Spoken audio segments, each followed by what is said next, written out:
네, 대장동 의혹 수사 속보 알아보겠습니다. 검찰이 화천대유 대주주 김만배 씨와 남욱 변호사를 다시 소환했습니다. 이르면 오늘 두 사람에 대한 구속영장을 청구할 가능성도 있다고 합니다. 자세한 내용 서울중앙지검에 나가 있는 취재기자 연결해 알아봅니다. 박수주 기자.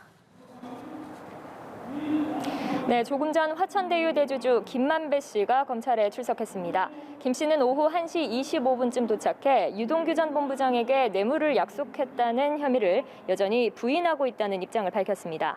또 어제 검찰이 화천대유에서 근무했던 박영수 전 특별검사 딸을 참고인 신분으로 조사한 것과 관련해 특혜가 있었느냐는 질문에 없었다고 답했습니다. 검찰이 김 씨를 다시 부른 건 이틀 만이고 앞서 김 씨 구속에 실패한 뒤로는 오늘이 네 번째 조사입니다. 이어 남욱 변호사도 출석했는데요. 굳은 표정으로 취재진 질문에 말없이 청사로 들어갔습니다. 남 변호사는 지난 월요일 새벽 귀국한 뒤 지난 토요일 하루를 빼고 8일째 검찰 조사를 받고 있습니다. 검찰은 두 사람에 대한 구속영장 청구 여부를 검토하고 있는데요. 오늘 조사 이후 바로 신병 확보에 나설지 관심이 쏠립니다.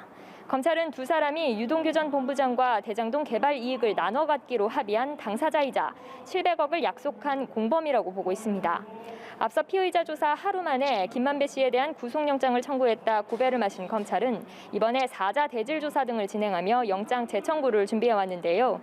유 전 본부장의 공소장에 담지 못한 배임 혐의를 담을 수 있을지, 또 이전 영장 때와 비교해 뇌물 명목과 규모가 어떻게 바뀔지가 주목됩니다.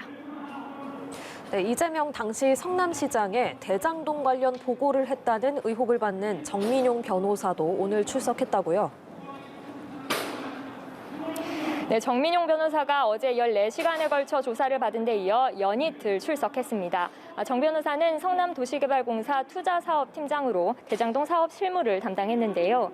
당시 이재명 시장의 대장동 사업 공모 지침서를 직보했다는 의혹에 대해 거듭 부인하는 입장을 밝히고 조사를 받으러 들어갔습니다. 정 변호사는 앞서 검찰에 정영학 회계사 녹취록에 등장하는 그분이 유동규 전 본부장이라는 취지의 자술서를 제출해 김만배 씨와 남욱 변호사의 뇌물 공여 혐의와도 관련이 있습니다. 한편 검찰은 어제에 이어 오늘 성남시청 서버를 추가 압수수색하며 이재명 전 시장과 정진상 전 정책실장 등의 이메일과 전자결제 기록을 확보하고 있습니다. 당시 결제 라인에 대해서도 살펴보고 있는 건데요. 검찰은 대장동 사업이 본격화되기 전 자리에서 물러난 황무성 공사 초대 사장에 대한 사퇴 압박 정황이 담긴 녹취록도 어제 제출받았습니다. 녹취록에는 당시 2인자라 불리던 유한기 전 개발본부장이 황 전 사장에게 시장님의 명을 받은 것이라며 사퇴를 종용하는 내용이 담겨 있는데요.